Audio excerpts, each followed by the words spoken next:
அனைவருக்கும் வணக்கம். நான் தங்க என்ன ஆச்சு கரெக்டா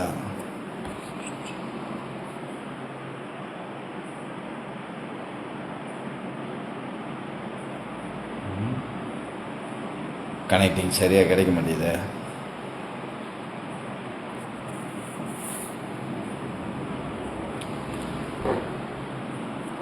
போகுதா?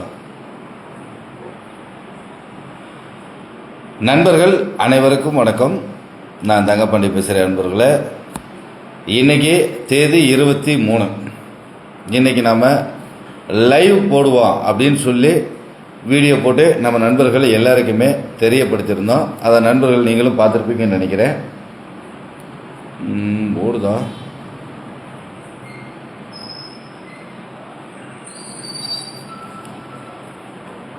யாராவது கமெண்டில் போடுங்க, லைவ் ஓடுதான்னு. எனக்கே தெரியல ஓடுதா இல்லையான்னு. லைவ் ஓடிக்கிட்டே இருக்கா, ஓடலையா? ஓகே, இன்றைக்கி அந்த சம்பள பாக்கி பிரச்சனையை பற்றி நாம் பேச போகிறோம் அப்படின்ற ஒரு தகவல் தெரியப்படுத்தியிருந்தோம். சம்பள பாக்கி பிரச்சனை எந்த ஊருக்கான பிரச்சனை அப்படின்னு பார்த்தீங்கன்னா, சங்ககிரிக்கான சம்பள பாக்கி பிரச்சனையை பற்றி தான் இன்றைக்கி நாம் லைவில் பேசுகிறோம் நண்பர்களே. இப்போ வரைக்கும் நம்மளுடைய நோக்கம் இது இரண்டுமே ஓனர் டிரைவர் இந்த இரண்டு பேரையும் ஒற்றுமையான ஒரு இடத்துக்கு கொண்டு வரணும் அப்படின்றதுல தான் நாம் முயற்சிகள் எடுத்துட்ருக்கோம். அதற்கான பணிகளை மட்டும்தான் இப்போ வரைக்கும் நாம் பார்த்துட்ருக்கோம். ஓனரையும் டிரைவரையும் எதிரி ஆக்கணும் அப்படின்றதே நம்மளுடைய நோக்கம் கிடையாது. நம்ம சங்கத்தை பற்றி தெரிஞ்ச எல்லாருக்குமே நல்லாவே தெரிஞ்சிருக்கோம். நம்ம ஃபேஸ்புக்கில் இருக்கிற, இன்ஸ்டாகிராமில் இருக்கிற, யூடியூப்பில் இருக்கிற வீடியோக்களை நீங்கள் எல்லாத்தையும் பார்க்கலாம். முழுக்க நாம் இரண்டு பேரையும் ஒற்றுமையாக கொண்டு வரணும். என்ன காரணம் அப்படின்னா, இன்றைக்கி மோட்டார் தொழில் இருக்கக்கூடிய நிலைமை மிகவும் மோசமாக இருக்குது. அப்படி இருக்கிற காலகட்டத்தில் ஓனரும் டிரைவரும் திரும்பவும் ஒன்றானாதான் இந்த தொழில் கொஞ்ச நாளைக்காவது நிலைச்சி நிற்கும். நல்ல ஒரு இடத்துக்கு கொண்டு வரணுன்றதுக்காக தான் ஒரு சங்கத்தை ஆரம்பித்து இப்போ வரைக்கும் அதற்கான முயற்சிகள் நாங்கள் எடுத்துட்ருக்கோம். நம்ம செய்கிற விஷயங்கள் அனைத்தையுமே நேரடியாக வெளிப்படையாக வீடியோ வழியாக வலைதளங்களில் நம்ம ஓட்டுநர் நண்பர்களுக்கும் பொதுமக்களுக்கும் நாம் தெரியப்படுத்திக்கிட்டு தான் இருக்கோம். இது உங்கள் எல்லாருக்கும் தெரிந்த விஷயம். இதுக்கு முன்னாடி நான் லைவ் போடும்போது ஒரு தகவல் சொல்லியிருந்தேன். அதாவது டிரைவர்களை குறை சொல்லி நிறைய ஓனருங்க டிரைவர்கள் இந்த மாதிரிலாம் தப்பு பண்ணுறாங்க, இதெல்லாம் மாற்றிக்கிட்டாங்கன்னா இந்த மோட்டார் தொழிலும் டிரைவரும் நல்லா இருப்பாங்கன்னு ஒரு தகவல் சொல்லியிருக்காங்க. ஓனர்கிட்ட இந்தந்த பிரச்சனைகள்லாம் இருக்குது, இதை மாற்றிக்கிட்டாங்க அப்படின்னா டிரைவர்கள் நாங்கள் நிம்மதியாக ஒரே கம்பெனியில் வருஷக்கணக்காக ஓடுறதுக்கான வழிகள் இருக்குது அப்படின்றத நம்மக்கிட்ட தெரியப்படுத்தியிருக்காங்க. அதனால் இனிமேல் ஓனர்கள் நம்மக்கிட்ட சொல்கிற தகவலையும் ஃபேஸ்புக்கில் நம்ம தெரியப்படுத்துவோம். அந்த கால் ரெக்கார்டை டிரைவர்கள் நம்மக்கிட்ட சொல்கிற தகவலையும் தெரியப்படுத்துவோம் அந்த கால் ரெக்கார்டு வழியாக அப்படின்றது நாம் ஏற்கனவே போன லைவில் நான் போட்டிருக்கும் போதே நம்ம நண்பர்கள் எல்லாருக்குமே அதை தெரியப்படுத்தியிருக்கோம். இப்போ வரைக்கும் ஓனர்களை குறை சொல்லி நிறைய ஃபோன் வந்திருக்கு எனக்கு. ஆனால் மேக்சிமம் அதை பூரா நான் அவாய்ட் பண்ணிடுவேன். காரணம் என்ன அப்படின்னா, ஒரு சில இடங்களில் வார்த்தைகளை விட்டு பேசியிருப்பாங்க, இது போட்டால் நல்லா இருக்காது அப்படின்றதுனால நம்ம அதை அவாய்ட் பண்ணிடுவோம். ஒரு சில இடங்களில் டிரைவர்கள் மேலே குறை சொல்லி நிறைய ஓனர்கள் பேசியிருக்காங்க, அதையும் அந்த இடங்களில் வார்த்தைகள் விட்டு பேசினதுனால அதையும் நாம் அவாய்ட் பண்ணியிருக்கோம். இந்த மாதிரி தான் நாம் ஒரு சில இடங்களில் எல்லாத்தையும் தவிர்த்து நம்ம ரெண்டு பேர்த்தையும் ஒன்றா கொண்டு வர்றதுக்கான முயற்சிகள் எடுத்துகிட்ருக்கோம். இது முழுக்க ஓட்டுநரையும் ஓனரையும் ஒன்று சேர்க்கிற முயற்சி தான் நம்மளுடைய முயற்சி.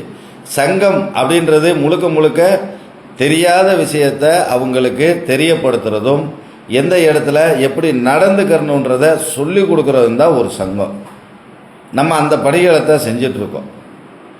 அதில் இப்போ என்ன நடந்துச்சு அப்படின்னு பார்த்தீங்கன்னா, ஒரு 4 நாட்களுக்கு முன்னாடி ஒரு டிரைவர் ஒரு ஓனர்கிட்ட ஓடி இருக்காரு, அவருடைய படிக்காசை பிடிச்சிருக்காரு. அதற்கான பிரச்சனைகளை அவர் பேசின கால் ரெக்கார்டை மட்டும் நம்மளுடைய வலைதளங்களில் நம்ம மாநில கொள்கை பரப்பு செயலாளர் ஆனந்தகுமார் நண்பர் அந்த கால் ரெக்கார்டை போட்டிருப்பாங்க.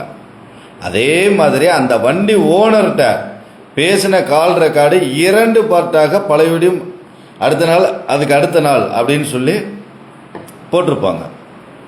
இதில் என்ன இப்போ பிரச்சனை வந்திருக்கு அப்படின்னு பார்த்தீங்கன்னா, அந்த டிரைவர் பேசுனதுக்கு கமாண்டில் ஒரு சில நண்பர்கள் தப்பாக போட்டிருக்காங்க. கண்டிப்பாக அதை ஏற்றுக்க முடியாது. ஒரு ஓனருக்கும் ஒரு டிரைவருக்கும் பிரச்சனை, தனி ஒரு மனிதனை நாம் என்ன வேணாலும் பேசலாம். வீட்டில் இருக்கிற பெண்களை பற்றி பேசுகிறதுக்கு யாருக்கும் எந்த அதிகாரமும் இல்லை. அதை அந்த கமாண்டில் போட்ட நபர்கள் அந்த கமாண்டு போடுறதுக்கு முன்னாடி யோசித்து போட்டிருக்கணும். யோசிக்காமல் போட்டுட்டாங்க. ஆனால் நம்ம அழிச்சு விட்டுட்டோம். தப்பான கமாண்டு வீட்டில் இருக்கிற பொம்பளைகளை பற்றி வருதுன்னா அடுத்த செகண்ட் நம்ம அதை அழிச்சு விட்ருவோம். இது நம்ம நடைமுறையில் வச்சுருக்கோம்.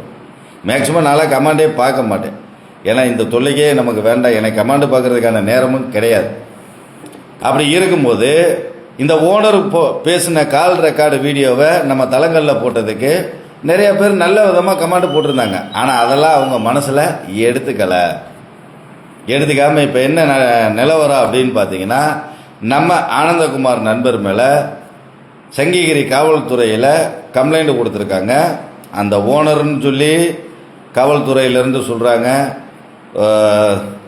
ஓனர் அசோசியேஷனில் இருந்து கொடுத்துருக்காங்க அப்படின்ற தகவலையும் சொல்கிறாங்க. எது வேணாலும் இருந்துட்டு போட்டோம். நம்ம யாரையும் பகைக்கிறதுக்கோ யாருடைய பேரையும் டேமேஜ் பண்ணுறதுக்கோ இந்த இடத்துக்கு நாம் வரலை. அது நம்மளுடைய வேலையும் கிடையாது. முழுக்க முழுக்க நம்மளுடைய நோக்கம் ஒன்றே ஒன்று தான், ஓட்டுநரையும் ஓனரையும் ஒன்று சேர்க்கணும். அதற்கான முயற்சி தான் நம்ம எடுத்து அதற்கான பணிகளை பார்த்துட்ருக்கோம். அப்படி இருக்கும் பட்சத்தில் அதில் நடந்த விஷயங்களில் இன்றைக்கி இந்த தகவல் வந்திருக்கு. வருகிற திங்கட்கிழமை சங்ககிரி காவல் நிலையத்துக்கு வர சொல்லியிருக்காங்க. ஆனந்தகுமார் நண்பரை நேரடியாக நானும் வர்றேன் நண்பர்களே.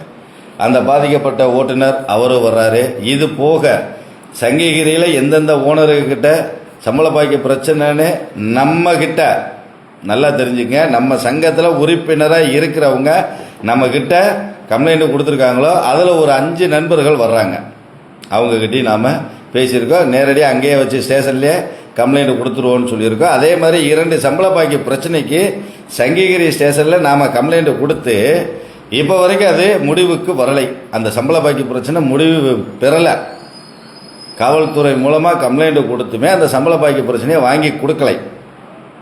2024 கொடுக்கப்பட்ட சம்பள பாக்கி பிரச்சனைகள் அது. அதையும் நம்ம தெரியப்படுத்திக்கிறோம். அந்த பிரச்சனையும் சேர்த்து என்னன்னு கேட்க போகிறோம். சரிங்களா? அதனால் அது ஒரு பக்கம் போகுது. இது எதுக்காக இந்த இடத்துல நான் தெரியப்படுத்துகிறேன் அப்படின்னா, யாரையோ எந்த இடத்துலையோ நம்ம தரைக்குறைவாக பேசியோ இல்லை யாரையும் இழிவுபடுத்தியோ ஒரு வீடியோ கூட போட கிடையாது. ஒரு டிரைவர் என் ஓனர் இந்த மாதிரி பண்ணியிருக்காரு, இந்த மாதிரி என் படிக்காசை பிடிச்சிட்டாருன்னு ஒரு சங்கத்தில் இருக்கிற நிர்வாகிகிட்ட சொல்லியிருக்காரு. அதை அவர் ஒரு வீடியோவாக போட்டிருக்காரு. அதுவே ஏற்றுக்க முடியாத நிலைமையில் இருக்காங்க. சரி, அதே டிரைவரை அந்த ஓனர் குறை சொல்லி வீடியோ போட்டிருக்காரு. இது அவர் பேசின அந்த கால் ரெக்கார்டை நம்ம தளத்திலேயே போட்டிருக்கோம். இப்போ வரைக்கும் அதுக்கு எதிர்ப்பு தெரிவித்து அந்த டிரைவர் எதுவுமே சொல்லலை. இந்த இடத்துல ஓட்டுநர்களினுடைய மனநிலை எந்த மாதிரி இருக்குது, ஓனருடைய மனநிலை எந்த மாதிரி இருக்குது அப்படின்றதையும் நம்ம பார்க்கலாம். ஏன்னா அந்த ஓனர் பேசின கால் ரெக்கார்டுக்கும் கமெண்டுகள் வேறு வேறு மாதிரிலாம் வந்திருக்கு. சரி, நம்ம அதை விட்டுருவோம். இப்போ தகவல் நம்ம நண்பர்களுக்கு தெரியப்படுத்துறது இது ஒன்று தான். முழுக்க முழுக்க நம்ம எவ்வளவு அறியாமையில் இருக்கோம் அப்படின்றத முதல்ல நாம் தெரிஞ்சுக்கணும். இன்னைக்கு மட்டும் என்கிட்ட வந்த சம்பள பாக்கி பிரச்சனைகள் ஒவ்வொரு வண்டி நேம் போர்டையும் ஓனரையும் எழுதி வச்சிருக்கேன். இன்றைக்கி மட்டுமே 13 சம்பள பாக்கி பிரச்சனைகள் வந்திருக்கு. முழுக்க முழுக்க 20,000, 30,000, 35,000, ஒரு ஆளில் 65,000 ரூபா. இந்த சம்பள பாக்கி எத்தனை மாதம்? 3 மாதம், 2 மாதம், 1 மாதம்னு சொல்லி இது பண்ணிகிட்ருக்கிறவங்க கொடுத்துருக்கிற லிஸ்ட்டு. இப்போ அந்த ஓனருக்கு இப்போ வண்டி நேம் போர்டு பேர் லிஸ்ட்டு படித்தா கூட நல்லா இருக்காது. சரிங்களா? ஒவ்வொரு நாளும் குறைந்தபட்சமாக ஒரு 15 சம்பள பாக்கி பிரச்சனையாவது நம்மக்கிட்ட வரும். அதையெல்லாம் நாம் பேசி தான் தீர்த்துட்ருக்கோம். எல்லாத்தையும் எடுத்த உடனே கொண்டு வந்து நாம் போட போகிறது இல்லை. அப்படி நம்ம போடலை. ஏன்னா ஏதாவது ஒரு இடத்துல கெட்ட வார்த்தையை விட்டுருவாங்க, அவங்களையே அறியாமல் எமோஷனலில். அதனால் அந்த கான்செப்டுகளை நம்ம எடுக்காமல் இருந்தோம். இனிமேல் சம்பள பாக்கி பிரச்சனை அப்படின்னு உங்களுக்கு இருக்குது அப்படின்னா நீங்கள் நேரடியாக தொடர்பு கொள்ளலாம். யாராக இருந்தாலும் சம்பள பாக்கி பிரச்சனைகள் உங்களுக்கு தீர்க்கப்படும், வாங்கி கொடுக்கப்படும். அதற்கு நீங்கள் இப்போ என்ன கட்டமைப்பு வச்சுருக்கீங்க அப்படின்ற மாதிரியான கேள்விகள் உங்ககிட்ட இருக்கு அப்படின்னா அதற்கான பதில், அதற்கான கட்டமைப்பு நம்மக்கிட்ட இருக்குது. ஆனால் நீங்கள் அந்த வண்டியில் ஓடுனீங்க, உங்களுக்கு சம்பளம் வரணுன்றதுக்கான அத்தாட்சி நீங்கள் தான் ரெடி பண்ணணும். அதன் வழியாக உங்ககிட்ட ஆதாரம் இருக்குது, எனக்கு இந்த கம்பெனியில் இந்த ஓனரே இவ்வளவு சம்பளம் தரணும் அப்படின்ற ஆதாரங்களோடு நீங்கள் வந்தால் உங்களுக்கான சம்பள பாக்கியை வாங்கி தர டிஎன் ஆல் டிரைவர் அசோசியேஷனால் முடியும் அப்படின்றத நம்ம தெரியப்படுத்திக்கிறோம் நண்பர்களே. அடுத்த கட்டமாக இப்போ சம்பள பாக்கி பிரச்சனைன்றதை தாண்டி வர்ற பிரச்சனை என்ன அப்படின்னு பார்த்தா, இந்த வாடகை பாக்கி இந்த ரிசீவ்டு பணத்தில் என்னுடைய சம்பளத்தை பிடிச்சிட்டாங்க அப்படின்றதான் இன்றைக்கி அதிகமான பிரச்சனை வருது. அதில் எந்த இடத்துல தவறு நடக்குதுன்னு பார்த்தா, லோடு டிரைவர் செட் பண்ணியிருக்காரு, அப்போ நீயே வாங்கிக்கப்பா அப்படின்னு சொல்லி ஓனருங்க அது சம்மந்தப்பட்ட பணத்தை டிரைவரோட படிக்காசில் பிடிச்சிடுறாங்க. இது நியாயமானது தான். இப்போ நாம் லோடு செட் பண்ணுறோம் அப்படின்னா அதில் வாடகை வரலன்னா நம்ம காசத்தையும் பிடிப்பாங்க. லோடு செட் பண்ணுறது நம்மளோட வேலை இல்லையே, அதை ஏன் யாரும் புரிஞ்சுக்க மாட்டேறீங்க? வண்டி ஓட்டுறதே நம்ம வேலை.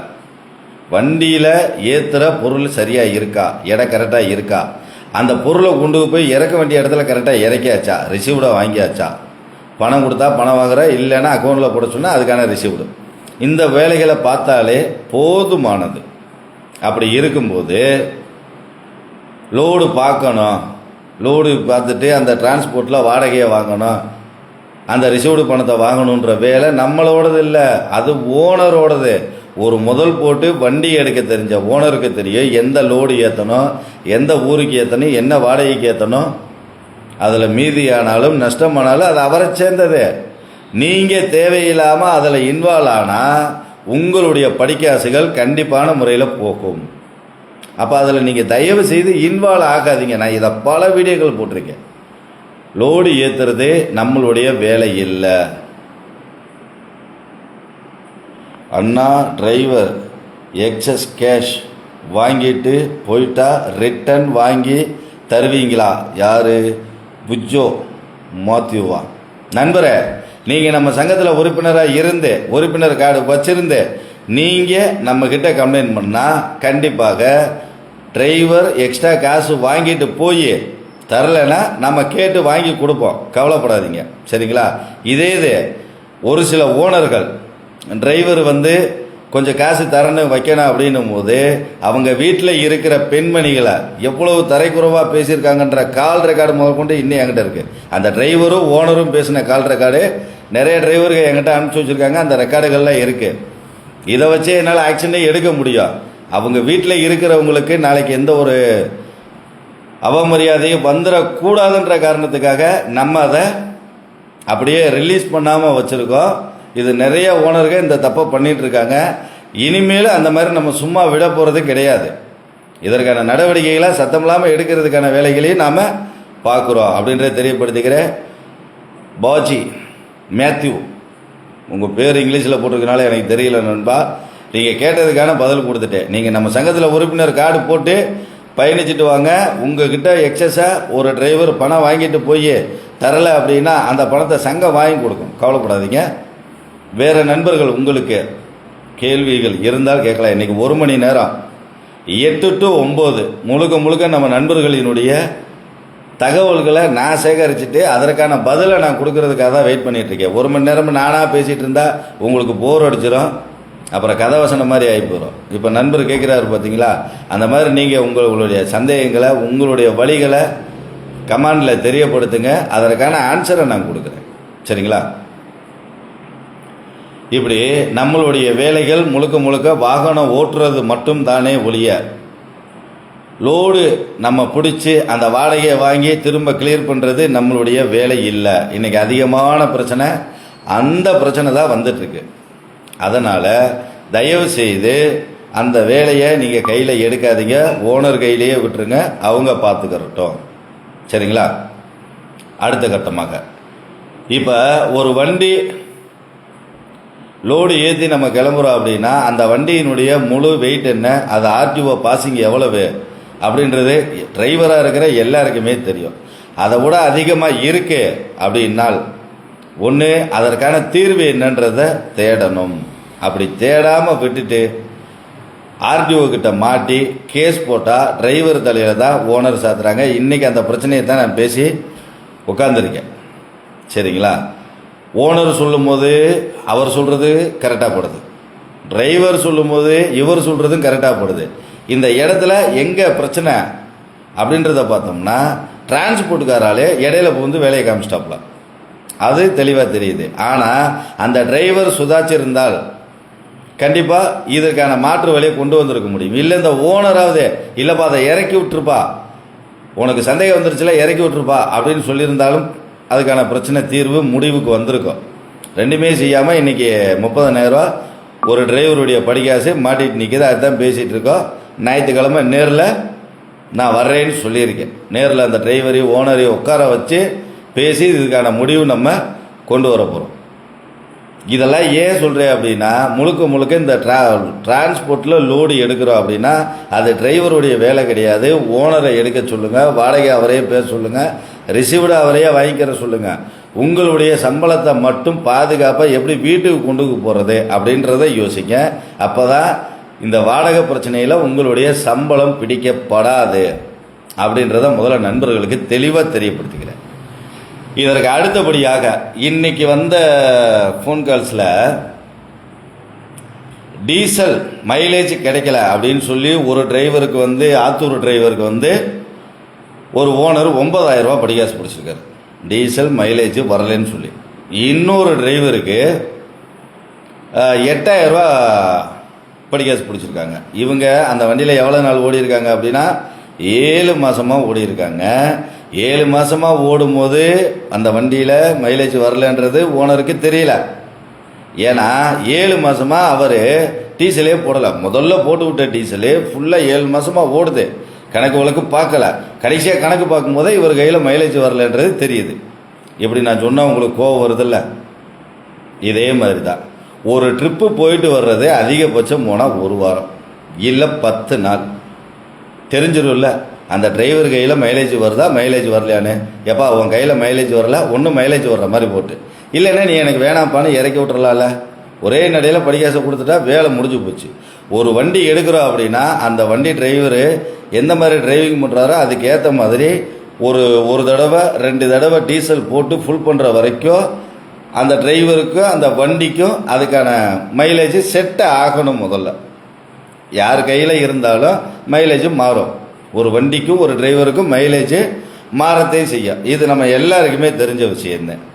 ஒரு நட போயிட்டு வரும்போதே தெரிஞ்சிடும், எப்போ இது செட் ஆகாது அப்படின்னு இறக்கி விட்டா வேலை முடிஞ்சில. இது ஒரு ஓனர் செய்ய வேண்டிய வேலை. 7 மாதமாக அந்த வண்டியில் ஓட வைக்கிறது. 18,000 ரூபா படிக்காசு வந்தால் 10,000 ரூபா கொடுக்கறது, 8,000 ரூபாயை நிப்பாட்டிடுறது. அடுத்த நட போயிட்டு வர்றதுக்கு 21,000 ரூபா படிக்காசு வந்தால் 15,000 ரூபாயை கொடுக்கறது, 6,000 ரூபாயை நிப்பாட்டிடுறது. அடுத்த நட போயிட்டு வந்தால் 14,000 ரூபா படிக்காசு வந்தால் 7,000 ரூபா கொடுக்கறது, மிச்ச காசை நிப்பாட்டிடுறது. இப்படியுமா வச்சு ஒரு 65,000 ரூபா வரைக்கும் வச்சு நிப்பாட்டிட்டு இப்போ உன் கையில் மைலேஜ் வரல அதனால் டீசலுக்கு அந்த காசை பிடிச்சாச்சு அப்படின்னு சொல்லியிருக்காரு ஒரு ஓனர். இதை எங்கே போய் சொல்கிறது சொல்லுங்கள் பார்ப்போம். அப்போ இதெல்லாம் எந்த மாதிரியான ஒரு எண்ணங்கள்? நல்ல ஓனராக இருந்தால் எப்பா மைலேஜ் வரல, எனக்கும் கட்டுப்படி ஆகாது, உனக்கும் கட்டுப்படி ஆகாது, ஒன்றும் மைலேஜ் வர மாதிரி ஓட்டு, இல்லைன்னா நீ இறங்கி போய் வேறு வண்டியை பார்த்துக்கப்பா போப்பான்னு சொல்லி அனுப்பிச்சி விட்டா இந்த வண்டி ஓனருக்கும் வேறு டிரைவரை போட்டு அவங்க என்னமோ பார்த்துக்கிற போகிறாங்க. அந்த டிரைவரும் வேறு வண்டிக்கு போய் ஒரு பொழப்பு தலை பார்க்க போகிறாங்க. ஆனால் இப்படி படிக்காசில் கொஞ்சம் கொஞ்சமாக பிடிச்சி கொண்டு வந்து நிப்பாட்டிட்டு வண்டியை விட்டு இறங்கி இறங்கி போகிறேன்னு சொல்லும் போது மட்டும் உங்ககிட்ட மைலேஜ் வரல, நீ ஆர்டிஓவில் எக்ஸ்ட்ரா போட்டிருக்க, அதனால் தர முடியாது, நீதே இன்னும் தரணும். இப்படி சொல்லும்போது ஒரு ஓனர் மேலே ஒரு டிரைவருக்கு எப்படி மரியாதை வரும்? ஓனருக்கு நீங்கள் சொல்லுங்கள் பார்ப்போம். அந்த பஞ்சாயத்து நான் இன்னும் அடுத்து பேசுறதும் போகிறேன், அதையும் நான் போட்டு வரேன். இனிமேல் எல்லா கால் ரெக்கார்டும் எந்த ஓனர்கிட்ட பேசினாலும் எந்த டிரைவர் எங்ககிட்ட ஒரு ஓனரை பற்றி குறை சொன்னாலும் எல்லா கால் ரெக்கார்டுமே வரும். நம்ம குரூப்பில் வந்துக்கிட்டே இருக்க நண்பர்கள் பார்த்து தெரிஞ்சுக்குங்கன்னா நம்மக்கிட்ட இருக்கிற குறை நிறைகளை சரி பண்ணுறதுக்காகத்தே இந்த ரெக்கார்டுகளை நம்ம போடுறோம். இந்த ரெக்கார்டை மெனக்கட்டு உட்காந்து வீடியோவாக எடிட் பண்ணி போடுறதுக்கு எவ்வளோ வேலை கடன் தெரியுமா? அதுக்கு எவ்வளோ நேரத்தை செலவு பண்ணணும்னு தெரியுமா? எம்பது தூரம் யோசிக்கணும்னு தெரியுமா? இதெல்லாம் சும்மா போட்டுற முடியாது. அதில் எந்த யூஸுமே கிடையாது. இதை வேலை மெனக்கட்டு செய்கிறோம் அப்படின்னா இனி நாம் இந்த தவறை செஞ்சிடக்கூடாது. இப்போ இந்த ஓட்டுநர் இந்த இடத்துக்கு போயிருக்காரு, இந்த மாதிரி ஒரு பிரச்சனை நடந்திருக்கு, இந்த ஓனர்கிட்ட ஓடி இருக்காரு, இந்த மாதிரி ஒரு பிரச்சனை நடந்திருக்கு, இந்த டிரைவர் இந்த வண்டியில் ஓடிருக்காப்புல இந்த மாதிரி பிரச்சனை நடந்திருக்கு, அப்போ அந்த டிரைவரை நம்ம வண்டியில் ஏற்றக்கூடாது. இந்த மாதிரி சரியான பாதைகளை நீங்கள் தேர்ந்தெடுக்கணும். ஓனராகவும் இருக்கட்டும், டிரைவராகவும் இருக்கட்டும், சரியான பாதையை தேர்ந்தெடுத்து நல்ல ஒரு பேண்டிங்கில் நீங்கள் 2 பேரும் ஒன்று சேரணுன்றதுக்காகத்தான் டிரைவர் பேசுகிற ரெக்கார்டையும் தளத்தில் போடுறோம், ஓனர் பேசுகிற ரெக்கார்டையும் தளத்தில் போடுறோம். சும்மா வேலை மன கட்டி டைம் பாஸுக்காக போடுறது கிடையாது. நீங்கள் 2 பேரும் மாறி ஒரு நல்ல அண்டர்ஸ்டாண்டிங்குள்ளே வரணும், பழைய மாதிரி கொண்டு வரணுன்றதுக்காக போடுறது. அதை முதல்ல புரிஞ்சுங்க. உடனே தப்பாக திரிச்சு இதுக்கு ஒரு கான்செப்டை கொண்டு வந்துடாதீங்க. சரி, அடுத்த கான்செப்ட். இப்போ சொன்னோமா இந்த டீசல் பிரச்சனை. இப்போ இந்த மாதிரி இருக்கிற ஓனர்கள்ட்ட என்ன பண்ணுறது? இந்த மாதிரி ஏகப்பட்ட பிரச்சனைகள் வருது. இதை எல்லாம் மாற்றணும் அப்படின்னா முதல்ல நாம் மாறணும். நம்ம எல்லாருமே சரியாக இருக்கக்கூடிய நபர்கள்னு இந்த இடத்துல சொல்லவே முடியாது. நான் எல்லா விஷயத்துலையும் சரியாக இருக்கேன்னு யாருமே சொல்ல முடியாது. மனிதனாக பிறந்த யாரும் சொல்ல முடியாது. கடவுள் மட்டும்தான் சொல்ல முடியும். கடவுளையே இன்றைக்கி சொல்ல முடியாது. ஏன்னா அவரே ஊனம், கண்ணு கேட்காம காதை கேட்காம அப்படின்னு சொல்லி படைக்கிறாருல, அவருடைய படைப்புலையுமே சில தவறுகள் நடக்கத்தையும் செய்யுது. அப்போ கடவுளே நான் பர்ஃபெக்டாக இருக்கேன்னு சொல்ல முடியாத நிலைமை தான் இங்கே. அப்படி இருக்கும்போது எல்லாரும் பர்ஃபெக்டாக இருக்க முடியாது. பர்ஃபெக்டாக இருக்கிறதுக்கான வழியை முயற்சி செய்வோம் அப்படின்றது தான் நம்மளுடைய நோக்கம். அதற்கான முயற்சி தான் நாம் எடுத்து கொண்டு வந்துட்டுருக்கோம். இதுக்கு நீங்கள் ஒத்துழைப்பு கொடுங்க போதும். ஒரே நாளில் சொடக்கு போடும்போது எந்த மாற்றமும் வந்தாருது. ஒரு ஓனர் பூராமே நல்ல ஓனர்களாக சொடக்கு போடுற நேரத்தில் மாறிட்டா மாறவே மாறாது. சொடக்கு போகிற நேரத்தில் எல்லா டிரைவரும் 100க்கு 100 டிரைவரும் டீ டோட்டலர் அப்படின்னு சொல்லி தங்கமான டிரைவர்கள்னு மாறிடுவாங்களா? மாறவே மாறாது. ஏன்னா இது எந்த துறையிலையும் கிடையாது, எந்த மனிதர்கிட்டையும் முழுசாக கிடையாது.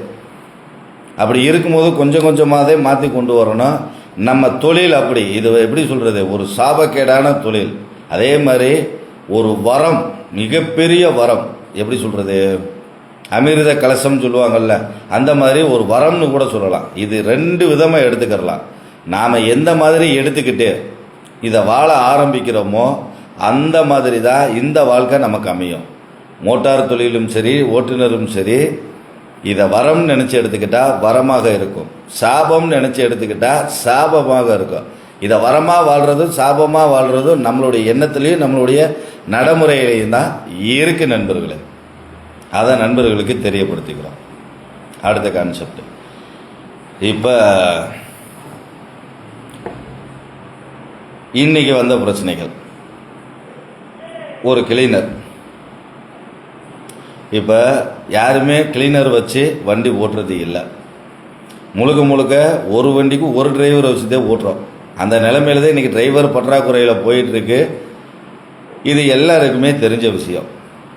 இருந்தும் ஒரு சில கிளீனர்கள் வர்றாங்க அப்படின்னா அந்த கிளீனர்களுக்கு கொடுக்குற படிக்காசை, சொல்லி கொடுக்குற அந்த மோட்டார் விதிமுறைகளை கொஞ்சம் நம்ம ஓட்டுநர் நண்பர்கள் கொஞ்சம் அதை கரெக்டாக ஃபாலோ பண்ணுங்க போதும். எல்லாருக்கும் சொல்லலை, ஒரு சில நபர்கள் அதை கொஞ்சம் கரெக்டாக ஃபாலோ பண்ணுங்க. ஏன்னா முதல்ல இருந்த கிளீனர்களை டிரைவர்கள் எவ்வளவு தூரம் கொண்டு வந்தாங்கன்றதே நம்ம எல்லாருமே பார்த்துருப்போம். நம்ம எல்லாரும் அந்த இதில் அடிபட்டு வந்த நபர்கள் தான். அதே மாதிரி இன்னைக்கு நாம் அவங்கக்கிட்ட இப்போ வர்ற கிளீனர்கள்கிட்ட நடந்துக்கணுன்ற அவசியம் இல்லை.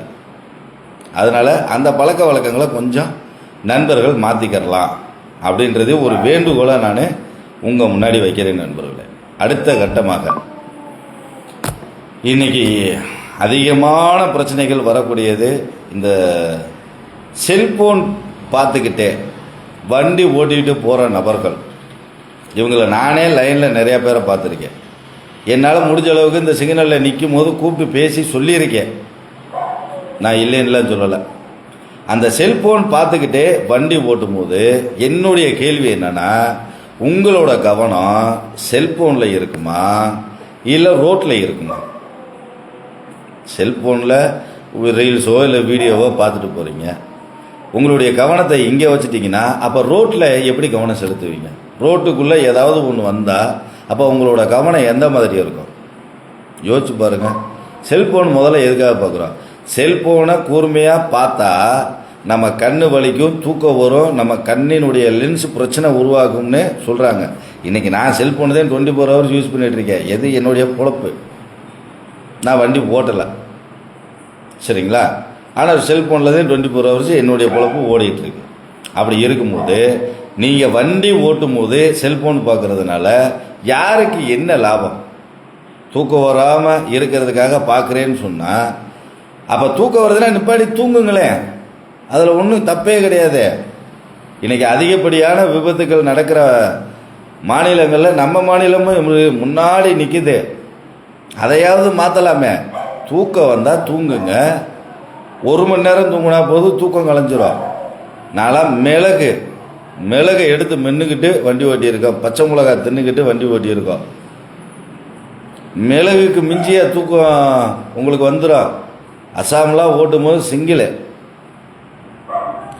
அதுலேயே மிளகை தின்னுக்கிட்டு வண்டி ஓட்டியிருக்கோம். டபுளாக போகிற வண்டியை கூட போகணுமே அப்படின்னு.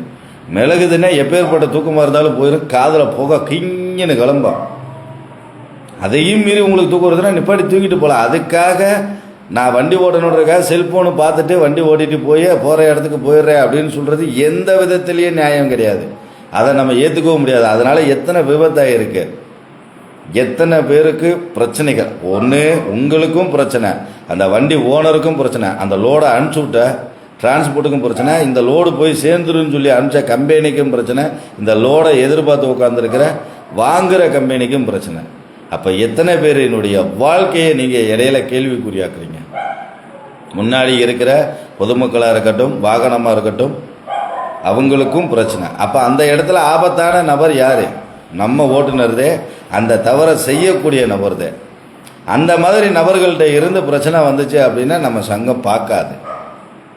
செல்ஃபோன் ஓட்டிட்டு போனேனே, ஒரு வண்டியை இடிச்சுட்டே ஒரு விபத்தாயிருச்சு, இல்லை அது நடந்துருச்சு இது நடந்துருச்சு அப்படின்ற பிரச்சனை வந்துச்சு அப்படின்னா நம்ம சங்கம் பார்க்காது.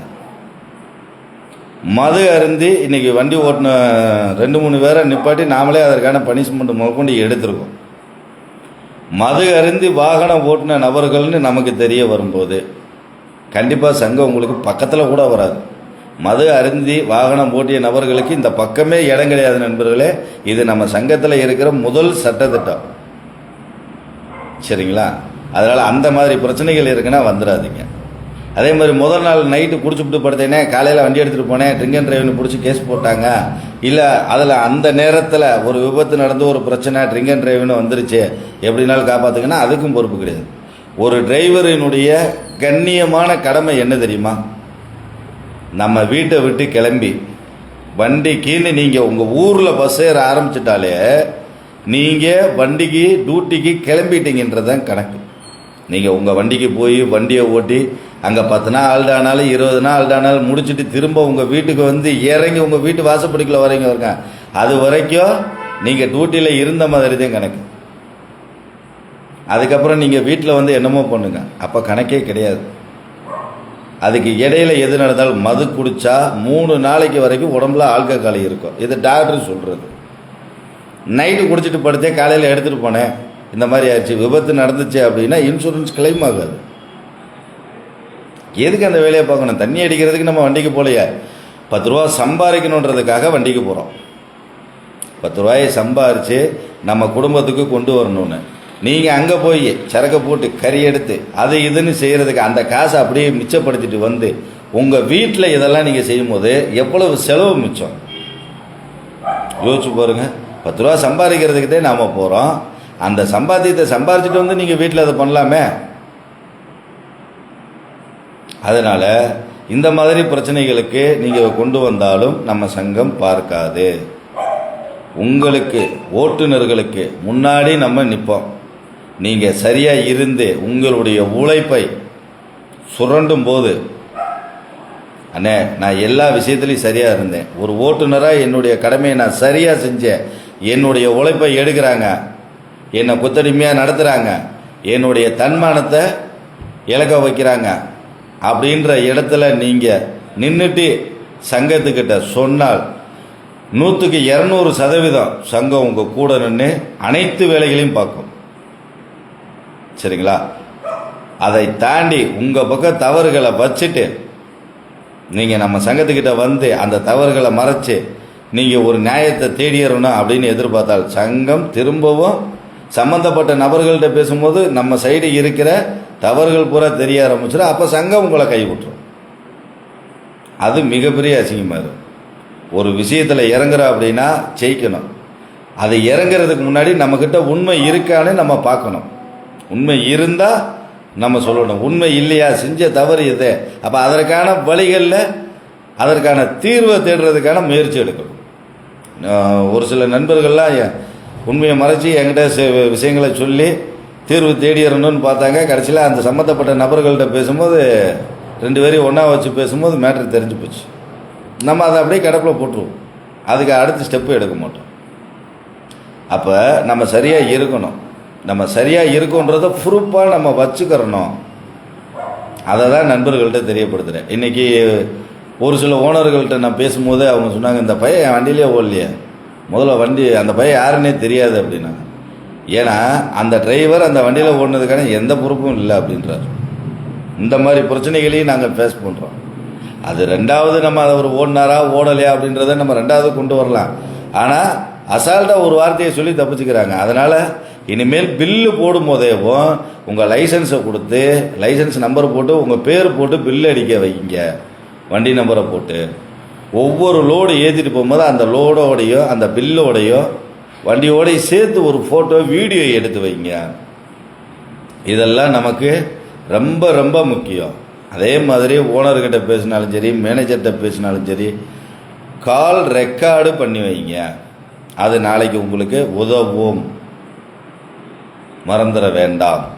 இதெல்லாம் எவிடன்ஸ். இன்றைக்கி இருக்கிற காலகட்டத்துக்கு ஒரு கோர்ட்டில் போய் நம்ம வாதாடணும் அப்படின்னா என்ன எவிடன்ஸ்ன்னு தான் கேட்குறாங்க.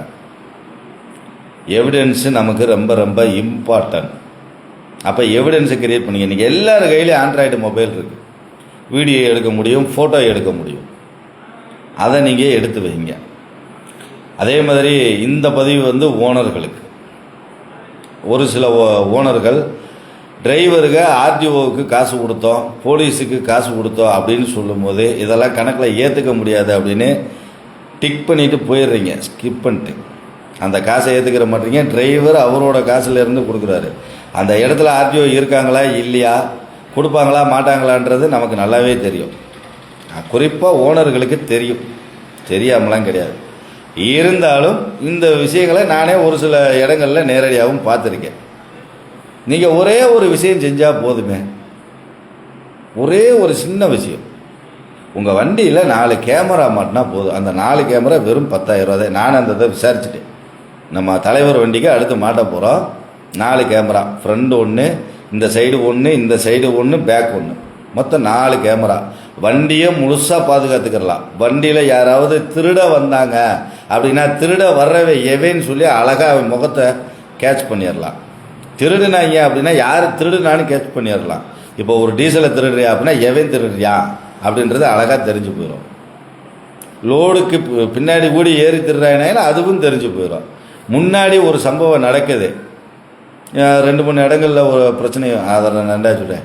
முன்னாடி போகிற வண்டி என்ன செய்யுது, பின்னாடி என்ன செய்யுதுன்றதை நம்ம பார்த்து தெரிஞ்சுக்கலாம். ஒரு விபத்தே நடந்தாலும் அந்த விபத்து எதனால் நடந்துச்சு, யார் மேலே குத்தம் அப்படின்றதும் அழகாக தெரிஞ்சிடும். இன்றைக்கெல்லாம் வெளி மாநிலங்களில் சும்மா பைக்கை உள்ளே போட்டுட்டு காசு கொடுன்னு கேட்குற பிரச்சனை இருக்குது.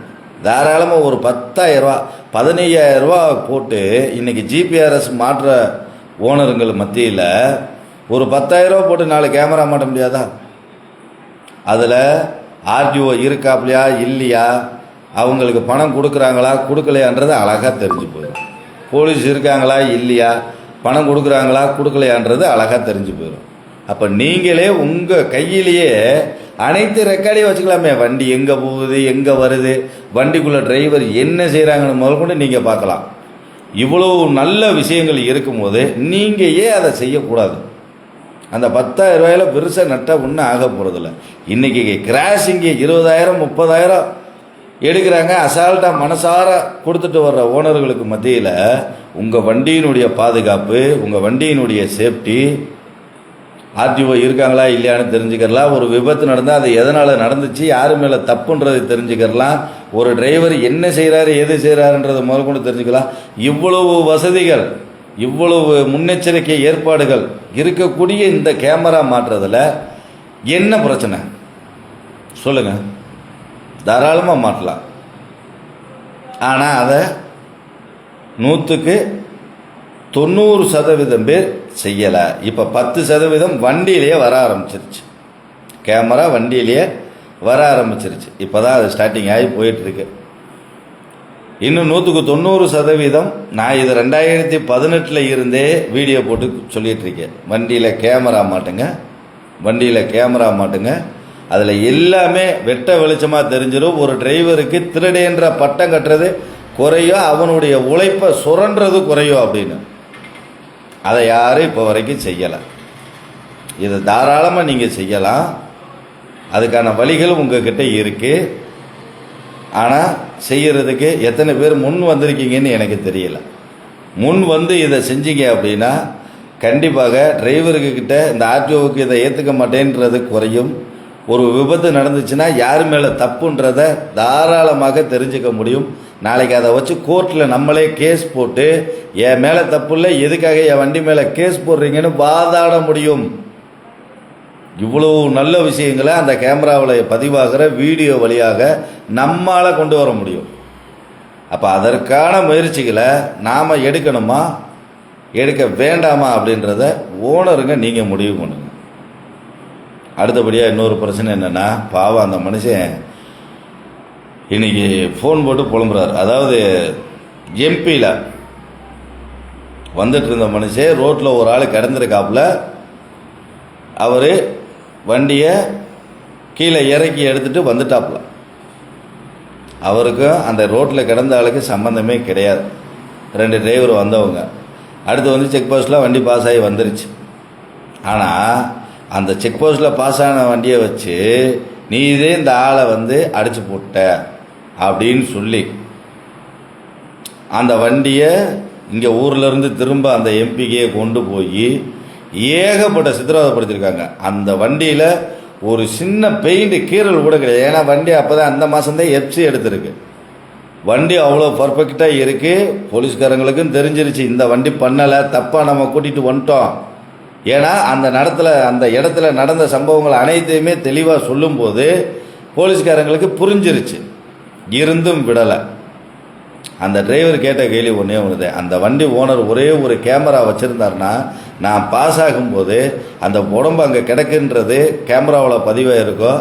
நான் இவ்வளோ தூரம் மன உளைச்சலுக்கு ஆளாயிருக்க மாட்டேனே, 80,000 நான் வட்டிக்கு வாங்கி செலவு பண்ணியிருக்கேனே அப்படின்னு அந்த டிரைவர் புலம்புறார். அந்த ஓனர் அவர் தலையிலே சாத்தி விட்டார். இந்த வண்டி இங்கேருந்து அங்கே எம்பி போய் திரும்ப அங்கேருந்து வந்தது வரைக்கும் டீசல் பிரச்சனை பூரா இவர் தான் பார்த்துருக்காரு. எவ்வளோ பெரிய மனவேதனை. வேறு எந்த ஓனரும் கிடையாது, வேறு எந்த டிரைவரும் கிடையாது. அந்த வண்டியும் சரி அந்த டிரைவரும் சரி எங்கள் ஊரை சேர்ந்தவங்க தான். இன்றைக்கி தான் அவரே என்கிட்ட இந்த பிரச்சனையை சொன்னார். இப்போ என்ன அதை அடுத்து பேசுவோம். என்ன அப்போ ஒரே ஒரு கேமரா 80,000 ரூபா அந்த டிரைவருக்கு மிச்சமாக இருக்கும். அந்த 3 மாதம் அவர் அலைஞ்ச அந்த அலைச்சல் மிச்சமாக இருக்கும். அந்த வண்டி லோடுக்கும் போகாமல் இங்கேக்கு அங்கேக்கே அலைஞ்சு அந்த ஓனருக்கும் நட்டந்தேன், நான் இல்லைன்னு சொல்லலை. ஆனால் ஒத்த கேமரா மாட்டியிருந்தா ஒரே ஒரு வீடியோ கிளிப் எடுத்து தூக்கி போட்டு போயிருக்கலாமா? செய்யலாமே. எவ்வளவோ செலவு பண்ணுறீங்க. ஒரே ஒரு 10,000 ரூபா செலவு பண்ணி 4 கேமராவை மாற்றி தர்றதுல ஒன்றுமே இல்லை. வண்டிக்கு ஜிபிஆர்ஸு அது பார்க்கணும், இது பார்க்கணும், டீசல் டேங்கில் இது வைக்கிறீங்க, டீசல் எப்படி இருக்குது என்ன இருக்குன்னு பார்க்கணுன்னு இவ்வளோ பார்க்குற நமக்கு ஒரு 10,000 ரூபா செலவு பண்ணி கேமரா வைக்கிறதுல குத்தம் கிடையாது. இது ஒரு பக்கம் இப்படி போயிட்டுருக்கு. அதனால் நாமளும் நம்மக்கிட்ட இருக்கிற தவறுகளை திருத்திக்கிறணும். அது ஓட்டுநராக இருந்தாலும் சரி, ஓனராக இருந்தாலும் சரி. அதே மாதிரி எல்லா டிரைவரும் அக்மார்க் ISI சர்டிஃபிகேட்டு அப்படின்னு சொல்லி நான் எந்த இடத்துலையும் சொல்லலை. அதே மாதிரி எல்லா ஓனரும் அக்மார்க் ISI சர்டிஃபிகேட்டு அப்படின்னு நான் எந்த இடத்துலையும் சொல்லலை. நல்ல ஓனர்கள் இருக்கிற இடத்துல தான் ஓட்டுநர்களினுடைய காசை எடுக்கிற சல்லித்தனமான ஓனர்களும் இருக்காங்க. நான் பார்த்துருக்கேன், அனுபவப்பட்டிருக்கேன்றது உங்ககிட்ட சொல்கிறேன். ஒரு சில சல்லித்தனமான டிரைவர்கள் இருக்கிற இடத்துல 60% பேர் சுத்தமான ஓட்டுநர்களே இருக்காங்கன்னு இருந்த இடத்துல நான் உங்களுக்கு தெரியப்படுத்துறேன். சரிங்களா? நான் யாரையும் குறை சொல்ல. ஒரு டிரைவரை, அந்த டிரைவருக்கு வண்டியை போட்டு கொடுத்து ஓனர் ஆக்கி பார்த்த ஓனர்களையும் நான் பார்த்துருக்கேன். ஒத்த வண்டி வச்சிருந்த ஓனரை கஷ்டப்பட்டு உழைச்சி 10 வண்டி ஆக்கின டிரைவரையும் நான் பார்த்துருக்கேன். 2 காலகட்டத்தையும் என் கண்ணில் நான் பார்த்துட்டு வந்தேன். 97 மோட்டாருக்கு வந்தவன். இன்றைக்கும் அதே மாதிரியான ஒரு நிலைமை வந்துடாதா? ஓனரும் டிரைவரும் அவ்வளோ தூரம் ஒற்றுமைக்கு வந்திருக்க மாட்டாங்களா அப்படின்ற போராட்டம் தான் நாங்கள் நடத்திட்டுருக்கோம். அதற்கான முயற்சி தான் எடுத்துகிட்ருக்கோம். இதில் தெரிய வர்ற விஷயம் என்ன? ஏன் ஓனரும் டிரைவரும் ஒன்று ஆக முடியலை? இப்போ இந்த கேள்விக்கான பதில் நானே இப்போ தான் புரிஞ்சுக்கிட்டேன். நிறைய ஓனருக்கிட்ட நான் கேட்டேன், நிறைய டிரைவருக்கிட்ட நான் கேட்டேன். ஏன் ஓனரும் டிரைவரும் ஒன்றாக முடியல? முதல் விஷயம், முதல்ல எடுத்துக்கிட்டா அப்படின்னா, ஒரு டிரைவர் இருக்கார் அப்படின்னா அந்த ஊர்லேயே ஓனர் இருப்பார். அவங்களுடைய பழக்க வழக்கம், நல்லது கெட்டது, சொந்த பந்தம், அவங்களுடைய இந்த தகுதி தராதரம், அதாவது யாருக்கிட்ட எப்படி நடந்துக்கிடுவாங்கன்றதுக்கான அனைத்து விஷயங்களையும் அவங்களுக்கு தெரியும். இல்லைன்னா பக்கத்து ஊராக இருக்கும், இல்லை அதுக்கு அடுத்த ஊராக இருக்கும், கேட்டு தெரிஞ்சுக்கிடுவாங்க. அப்போ டிரைவர் மேலே ஓனருக்கு ஒரு நம்பிக்கை வந்துச்சு, ஓனர் மேலே டிரைவருக்கு ஒரு நம்பிக்கை வந்திருக்கு. இந்த மாதிரி இருந்த காலகட்டம். இன்றைக்கி நான் வண்டி மாற்றணுனாலே நான் எங்கே போவேன்? சங்ககிரி போகிறேன், இன்னொரு பக்கம் நாமக்கல் போகிறேன். இப்போ அங்கே இருக்கிறவங்களுக்கு நான் யார், என் குடும்பம் என்ன, என்னுடைய தகுதி தராதரம் என்ன அப்படின்றது தெரியாது. அதே மாதிரி அங்கே இருக்கிற ஓனருக்கும் அவங்க யார், எப்பேற்பட்டவங்க, அவங்களுடைய தகுதி தராதரம் என்னன்றது எனக்கும் தெரியாது. அப்போ போகிறோம், வண்டி ஓட்டுறோம், படிக்காசு வாங்குறோம், வந்துடுறோம்.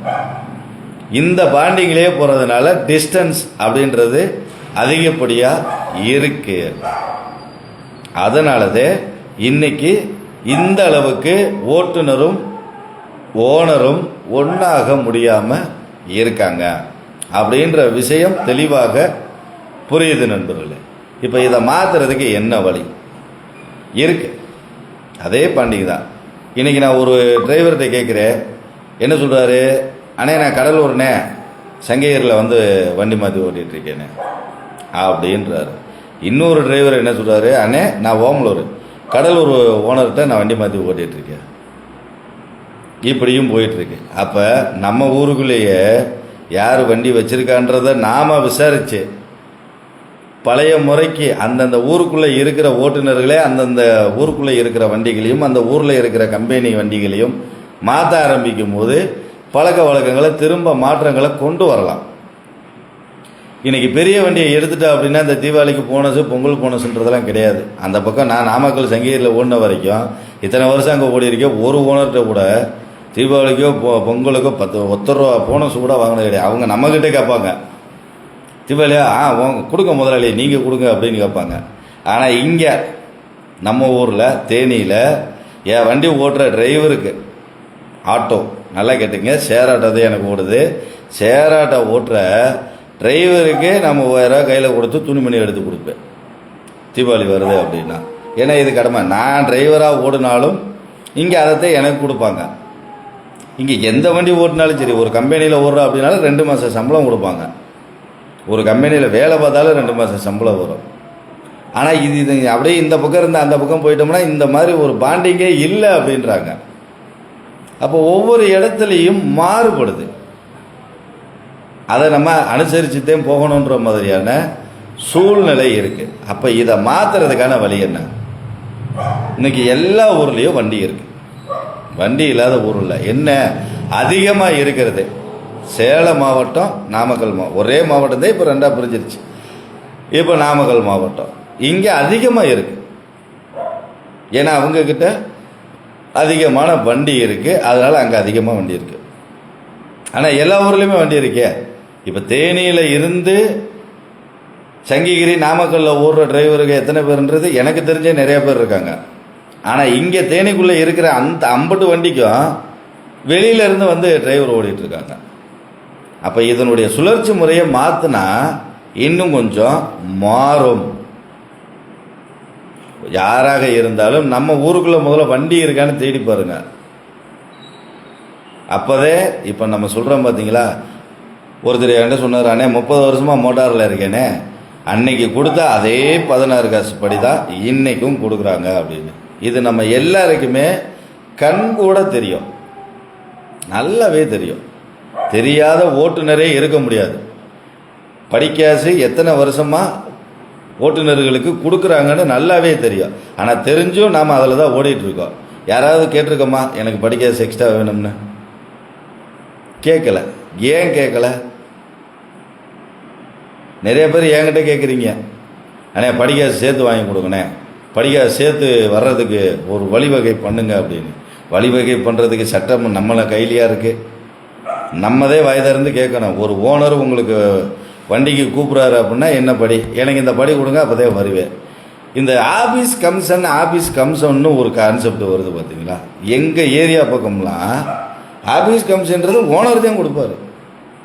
ஆனால் இந்த தாண்டி அங்கிட்டு போயாச்சுன்னா என்னமோ ஆபீஸ் கமிஷன் டிரைவருடைய படிக்காசு அப்படின்ற கான்செப்ட் வருது. இது எங்கே எப்படின்னு எனக்கு புரியல. நம்ம ஊரில் லோடு எடுக்கிறோம்னா ஆபீஸ் கமிஷன் ஓனர் கொடுப்பாரு. செட்டுக்காரன் நமக்கு 50 100 சேர்த்து கொடுப்பாருங்க. எப்பா போ கொஞ்சம் வேகமாக போய் இறக்கி கொடுப்பான், இந்தாப்பா டீயே சாப்பிட்டுக்க, சாப்பாடை சாப்பிட்டுக்க போன்னு 50 100 நம்ம கையில் கொடுத்து அனுப்பிச்சி விடுவாங்க. ஆனால் இன்றைக்கி ஆபீஸ் கமிஷன்ற ஒன்று டிரைவருக்கு படிக்காசுலேயே வருது. கேட்டால் ஆபீஸ் கமிஷனு சேர்த்து தான் படிக்காசு அப்படின்றாங்க. அப்புறம் எதுக்கு அதை படிக்காசுன்னு சொல்லணும்னா, டிரைவருக்கான படிக்காசு எவ்வளோன்னு சொல்லி வேலையை முடிச்சிடலாமே. அதை ஆபீஸ் கமிஷன் சொல்ல வேண்டியது இல்லையா? இப்போ குறிப்பாக 2 டிரைவர் ஒரு கிளீனர் ஒரு வண்டிக்கு ஆரம்பத்தில் அப்படிதான் ஓடினாங்க. இப்போ கிளீனருக்கு 14 காசு படி, இது 4 காசு படி, சாப்பாடு போட்டுருணும். சரி, 15 காசு படியில் 4 காசு கிளீனருக்கு போயிடுச்சு, சாப்பாடு போயிடுச்சு. மிச்சம் இருக்கிறது 11 காசு. இதில் 3 காசு கம்சே. 11 காசில் 3 காசு போச்சுன்னா மிச்சம் இருக்கிறது 7 காசு. ஏன்னா 3.5 காசுக்கா ஒரு டிரைவர் வண்டி ஓட்டுறாரு. அப்போ கிளீனருக்கு கூட 4 காசு படி விழுகுது. அப்போ டிரைவருக்கு 3.5 காசா? யோசிச்சு பாருங்க. இதெல்லாம் கணக்கு போட்டுக்கிட்டே வந்து பார்த்தோம்னாதே தெரியுது, ஏகப்பட்ட விஷயங்கள் உள்ளே வருது. இப்போ சிங்கிள் டிரைவரு அப்படின்ற, அதாவது முதல்ல 2 டிரைவரு ஒரு கிளீனரு, இப்போ அப்படியே படிப்படியாக குறைஞ்சி கிளீனர் முடிஞ்சிருச்சு. 2 டிரைவர் வந்தாங்க. சரி, 2 டிரைவருக்கு 16 காசுன்னாங்க, 8 காசுன்றாங்க. அப்போ அந்த ஆஃபீஸ் கமிஷன் யார் கொடுக்கறது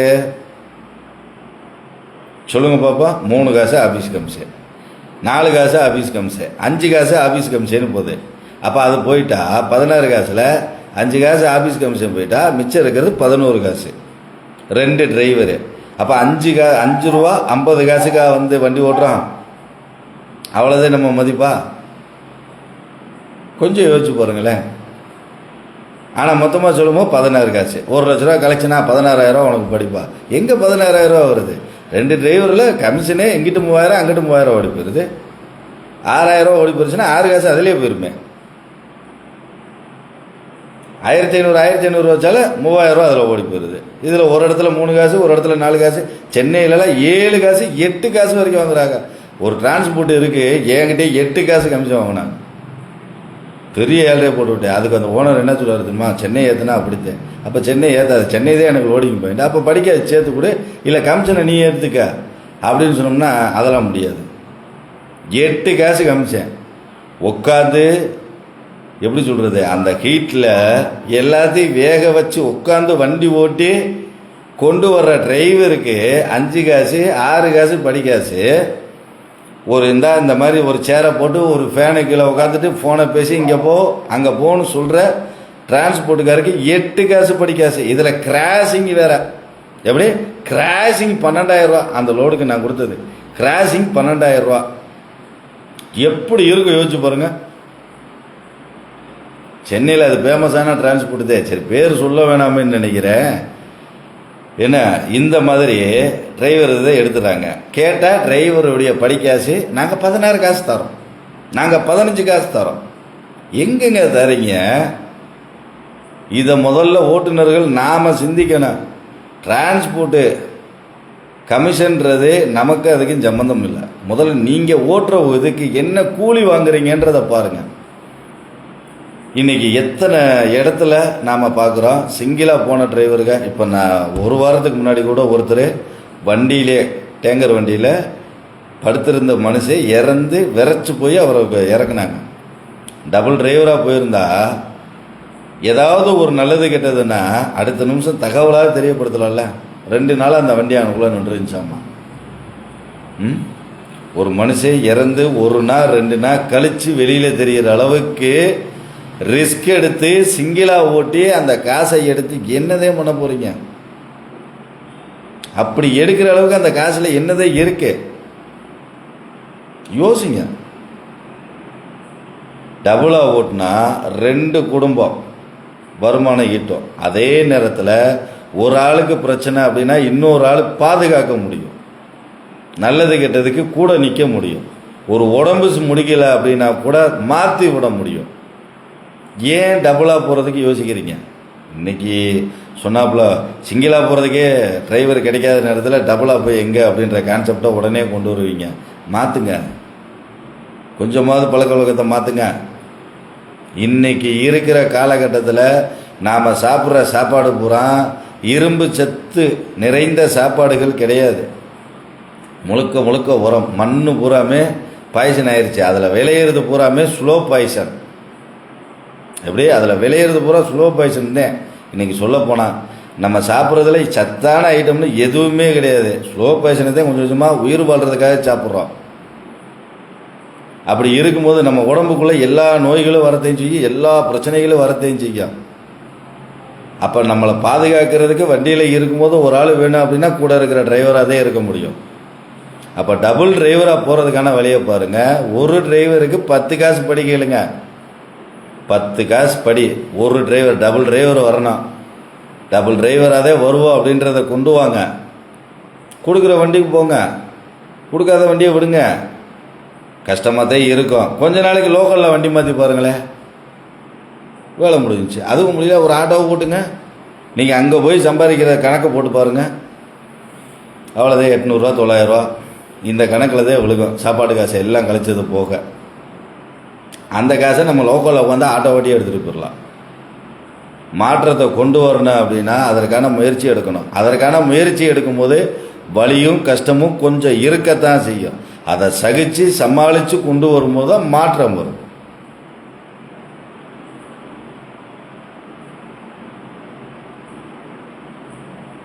சரி, ஓகே. நான் பாட்டுக்கு உட்காந்து பேசிகிட்டு இருக்கேன், நீங்கள் கேட்டுட்டு இந்த காதில் கேட்டு அவனை ஒருத்தருக்கு இருக்கேன் கத்துறான்ட்டு அப்படியே போயிடுவீங்க. அது ஒரு பக்கம் போகட்டும். இன்றைக்கி கொஞ்சம் மைண்டு ரொம்ப இதாக இருந்துச்சு. அதனால தான் நம்ம நண்பர்கள்ட்ட லைவுக்கு போவோம், கொஞ்சம் பேசுவோம் அப்படின்ற கான்செப்டுக்காக வந்தது நண்பர்களே. முழுக்க முழுக்க நம்மளுடைய நோக்கம் அப்படின்றது ஓட்டுநர்களுக்கு முன்னாடி நின்று தெரியாத விஷயங்களை தெரியப்படுத்தணும். எந்த இடத்துல எப்படி நடந்துக்கணும், எப்படி பேசணுன்ற தெரியாத நபர்களுக்கு, இந்த டானு எனக்கு எல்லாம் தெரியும் அப்படின்றவங்களுக்கு சங்கம்ன்ற ஒன்றே தேவையில்லை. நான் சூரப்புலி வீரப்புலி அப்படின்றவங்களுக்கு அது தேவையில்லை. நம்ம உண்டு, நம்ம பொழப்பு உண்டு, நம்ம குடும்பம் உண்டு, நம்ம தொழிலை பாதுகாக்கணும்னு நினைக்கிறவங்களுக்கு கண்டிப்பாக சங்கம் தேவைப்படும். அந்த மாதிரி நண்பர்கள் தெரியாத விஷயங்களை கேட்டு தெரிஞ்சுக்கிங்க. உங்களுக்கு உதவின்றப்ப தாராளமாக கூப்பிடுங்க. உதவி செய்கிறதுக்கு நம்ம சங்கம் எப்பயும் இருக்கும். ஆனால் உங்கள் மேலே தவறுகள் இல்லாத பட்சத்தில் நம்ம சங்கம் உங்களுடைய உதவிக்கு கண்டிப்பாக எப்பயும் கூட இருக்கும். நாம் ஓனருக்கும் டிரைவருக்கும் ஒரு பாலமாக இருந்து அவங்க 2 பேர்த்தையும் ஒன்று சேர்த்து வைக்கிறது தான் நம்மளுடைய வேலை. ஒரு சங்கத்தினுடைய பணி அப்படின்றது இதுதான். ஏன்னா டிரைவர் இல்லாமல் ஓனரும் கிடையாது, ஓனர் இல்லாமல் டிரைவரும் கிடையாது. இந்த 2 பேரும் சேர்ந்தது தான் மோட்டார். அந்த மோட்டார் தொழிலை 2 பேரும் ஒன்றா சேர்ந்து பயணிக்கும் போது நிறைய பேருக்கு பலன் உண்டு. அது புரிஞ்சவங்களுக்கு தெரியும். அதுக்கு மேலே நம்ம என்ன சொல்கிறது? வேறு யாராவது நண்பர்கள் உங்கள்கிட்ட ஏதாவது கேள்விகள் இருந்தால் நீங்கள் கேட்கலாம். இனிமேல் வாரம் 8 மணிக்கு மேலே நாம் லைவில் வரலாம் அப்படின்னு இருக்க நண்பர்களே. வாரத்தில் ஒரு நாள் அந்த வாரம் பூரா நடந்த பிரச்சனைகள் எல்லாத்தையும் இந்த மாதிரி நோட்டு போட்டு நம்ம நண்பர்களுக்கு லைவில் தெரியப்படுத்தலாம் அப்படின்ற ஒரு கான்செப்ட் வச்சுருக்கோம். அதே மாதிரி ஒவ்வொரு ஓட்டுநரும் நம்மக்கிட்ட பேசுகிற அந்த கால் ரெக்கார்ட்ஸ் நம்மளுடைய வலைதளங்களில் வீடியோவாக வரும். நம்மக்கிட்ட ஓனர்கள் பேசுகிற கால் ரெக்கார்ட்ஸ் அதுவும் வலைதளங்களில் வீடியோவாக வரும். எதை போடணும் எதை போடக்கூடாது அப்படின்ற முடிவு நம்ம எடுப்போம் அப்படின்றத நண்பர்களுக்கு தெரியப்படுத்திக்கிறோம். நன்றி நண்பர்களே. ஆமாம், சொல்ல மறந்துட்டேன். திங்கக்கிழமை சங்ககிரியில் நாம் எல்லாரும் அங்கே இருந்தீங்கன்னா நாம் சந்திப்போம். திங்கக்கிழமை நான் சங்ககிரியில் இருப்பேன் நண்பர்களே. அதை தெரியப்படுத்துகிறேன். நன்றி நண்பர்களே.